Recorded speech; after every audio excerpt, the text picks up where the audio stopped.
Good morning, and welcome to the online meeting place of the Unitarian Universalist Church of Meadville. We exist to be a virtual haven for spiritual seekers. We commit to the unconditional acceptance and affirmation of every individual who is listening today. We covenant to nurture the heavy of heart and the world weary. I am delighted that you chose to spend time here this morning. Amy?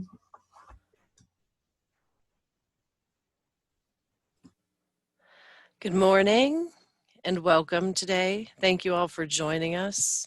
This is our second service using Zoom, and so far, so good. I'm sure we're going to have a couple tiny flaws here and there, so I ask for your grace as we navigate the technology. But it's really great to see everybody here today. Thank you for being here. Next up is our covenant and mission, and we're going to keep ourselves muted, but please read along if you're comfortable doing that. Our covenant is to be a loving, joyful community that nurtures spiritual growth, promotes compassion, social responsibility, and service in an atmosphere of mutual respect. Our mission is to be a faith community devoted to love and respect, reason, and justice. And please read aloud the chalice lighting with me. And if you have a candle, feel free to light it. These words are from Christine Robinson.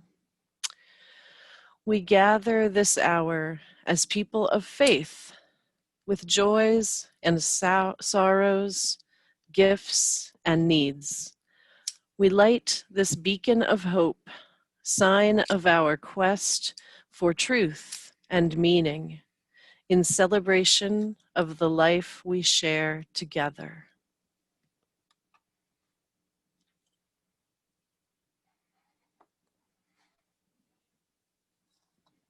As you stay muted, please sing along if you wish, Spirit of Life.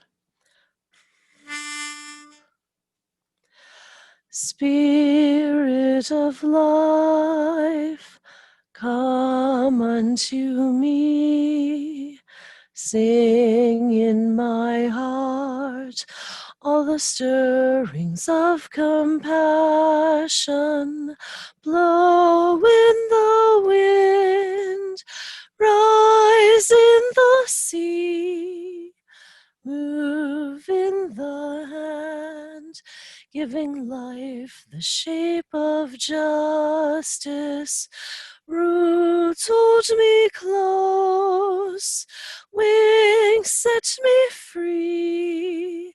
Spirits of life, come to me, come to me.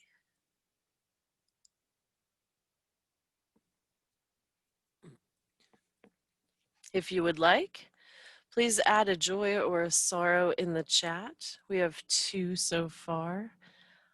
Our first is that Irie celebrated her 9th birthday. Thank you, Peggy, for her beautiful flowers. And that came from Shayna. Peggy Bell says, my heart is glad to have these tools to strengthen relationship and community. So good to be with you all.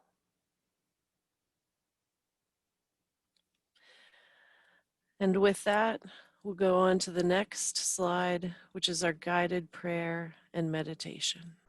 Let's begin, as we do, by making yourself comfortable wherever you are, seated, standing, even lying down in Shavasana, if it seems right to you. Again, the beauty of Zoom, right?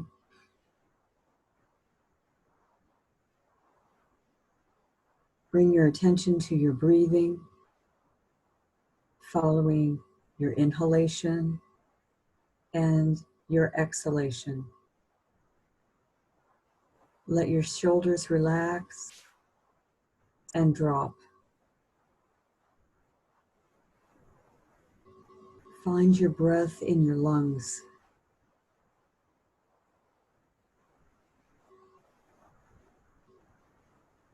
Relax your belly. Try to let go of even the smallest amount of tension so the breath can flow deep into it.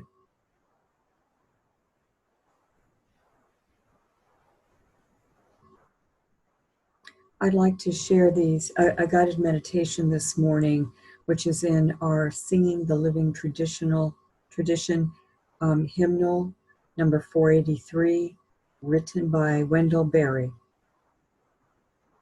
When despair for the world grows in me, and I wake up in the night at the least sound in fear of what my life and my child's lives may be, I go and lie down where the wood drake rests in his beauty on the water, and the great heron feeds.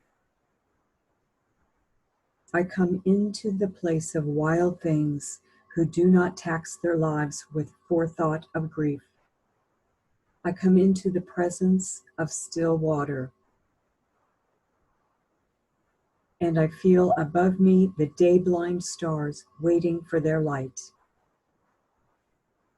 For a time, I rest in the grace of the world, and I am free.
We lost Ruth Bader Ginsburg on Friday.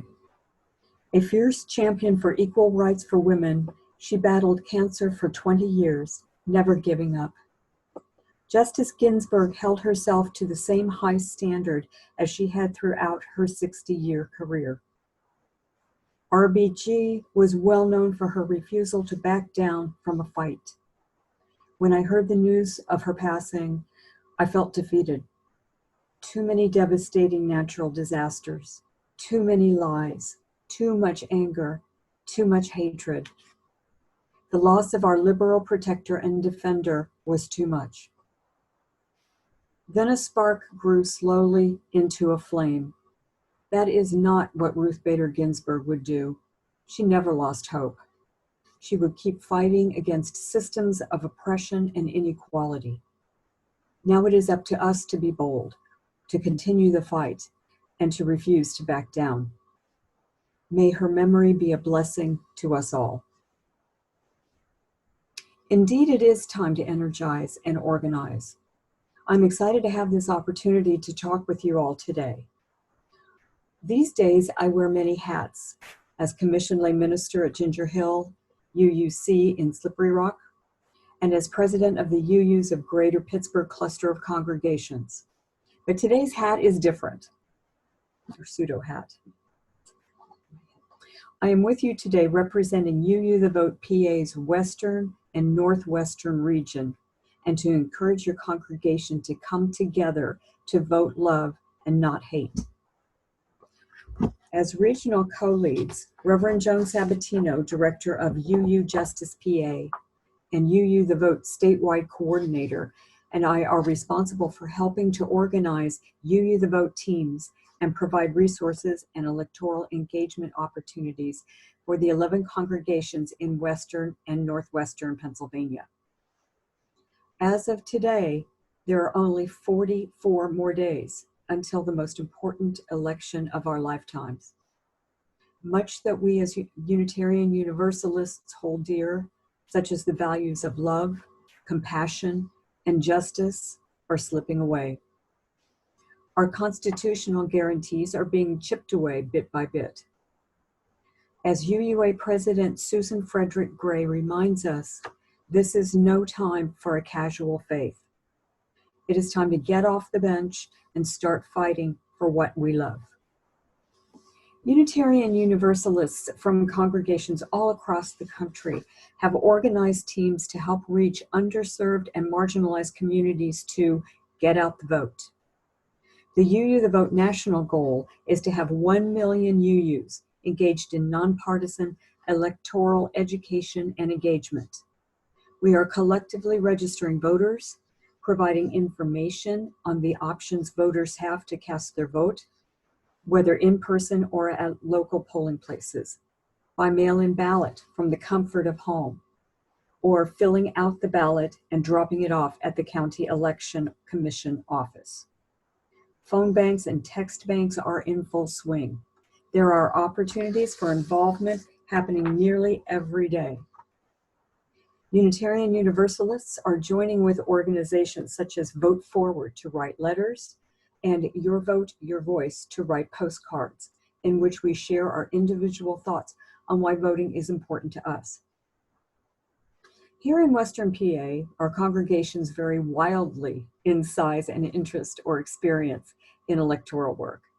Some have already established and active justice electoral teams, and others have been somewhat apolitical and have no experience at all. Some congregations have established relationships and partnered with justice organizations and coalitions in the past, and some haven't. Right now, I'd like to share a UU the Vote team story, particularly my home congregations. Now, many of you know about Ginger Hill, as we've been in each other's company for several years now. But allow me a brief moment to present a snapshot of Ginger Hill's demographic, if you will.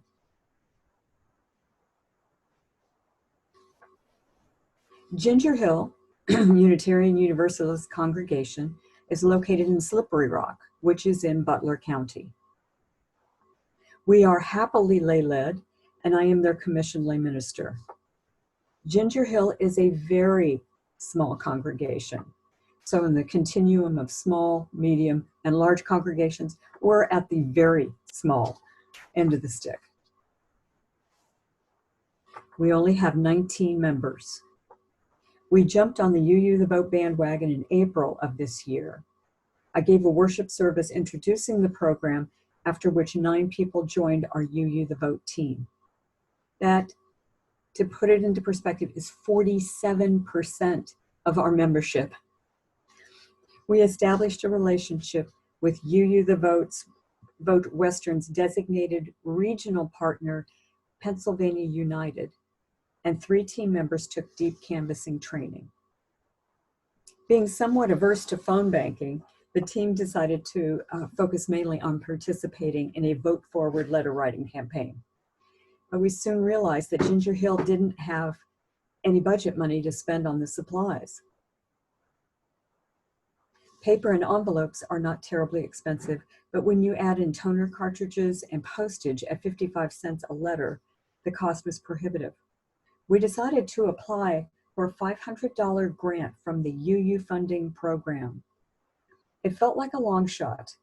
Surely there were congregations needing funding that had a more intricate and sophisticated UU the Vote plan than we did. Larger congregations with correspondingly larger UU the Vote teams would get the money, right? What good can 9 UUs do with a letter writing campaign? How can our goal of mailing 500 Vote Forward letters by the middle of October possibly effect change? What would be their return on the investment? Fortunately, the UU funding program saw things differently and granted us that $500 to reach our goal. At the end of this past Thursday's gathering, we had completed a total of 280 letters. We will get this done. No matter what the outcome of the election, Ginger Hill will have done everything we could to change the course of the future, everything that we could do. The way I see it, the UU funding program gave us so much more than money. The UU the Vote program opened the door for our membership to come together with a common goal that we could all rally around, to work to change the troubling direction the country is moving. The letter writing campaign is just ambitious enough for us to be able to achieve and feel successful. Working together with a common goal has brought us together and is making us stronger as a congregation. We have been able to meet in person with masks and physical distancing stringently observed. Letter and postcard writing is actually an excellent electoral activity for these days, where direct human contact is unadvisable. We can distance and mask and be together in community, or we can write from the comforts of our home. There are many other ways to get involved.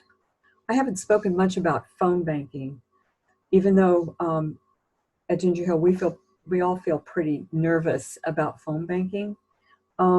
It is still the most effective way of reaching voters.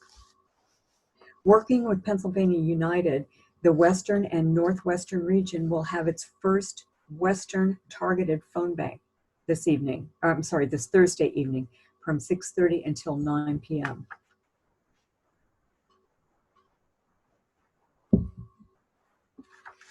These calls are nonpartisan and will focus on Allegheny County. Now, there is a branch of PA United where you are in Crawford County. It's called Crawford County United. They offer phone banking, text banking, and deep canvassing events. This coming week, they have opportunities nearly every day. I have put their information on a resources page, which Amy and Kirsten will be able to share with you. I understand some of you are engaged in partisan work, which is great, and thank you for the work that you're doing. Also important, though, is the nonpartisan work that the UU The Vote teams are engaged in. To honor our nonprofit status as a church, we cannot engage in partisan work as UU congregations. So make sure ahead of time that your engagement is strictly nonpartisan. I hope that you will consider forming a UU The Vote team.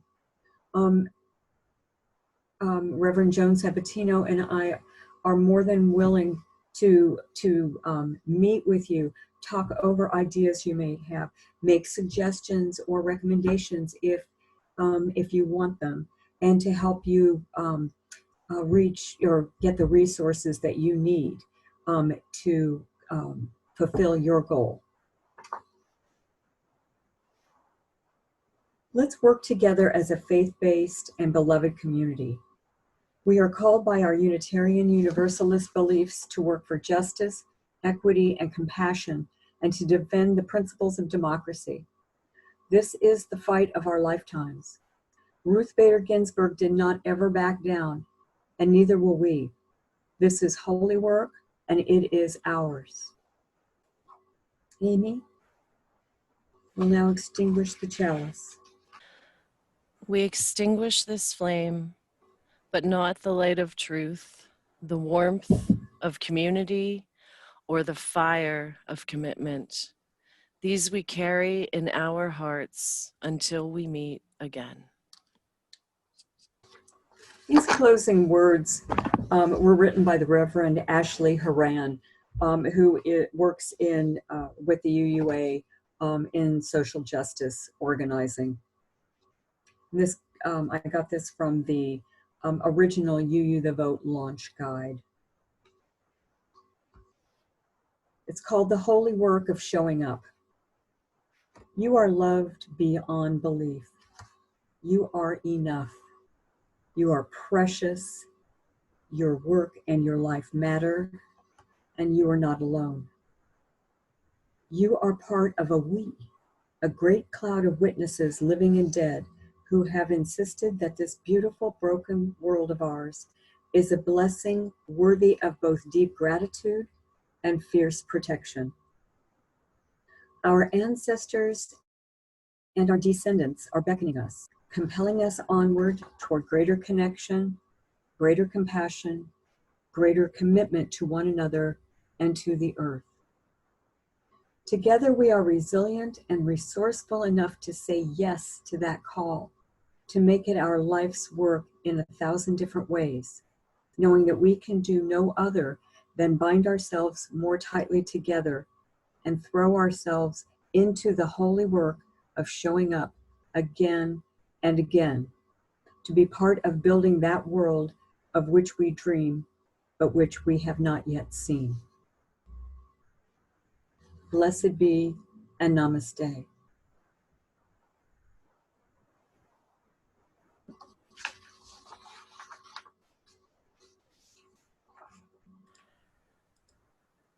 I invite you to take a moment before we go into breakout rooms to have some conversation.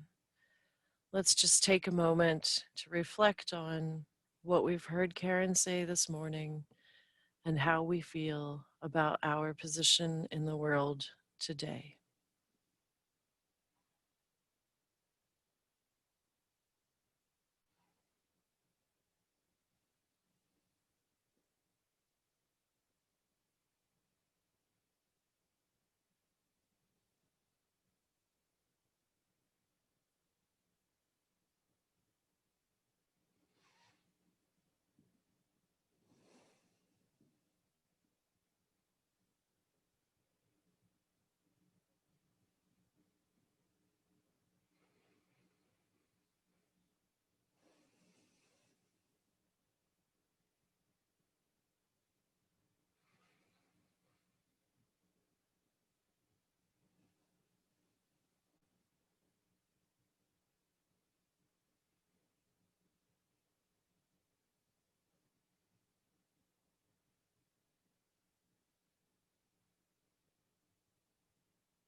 Blessed be.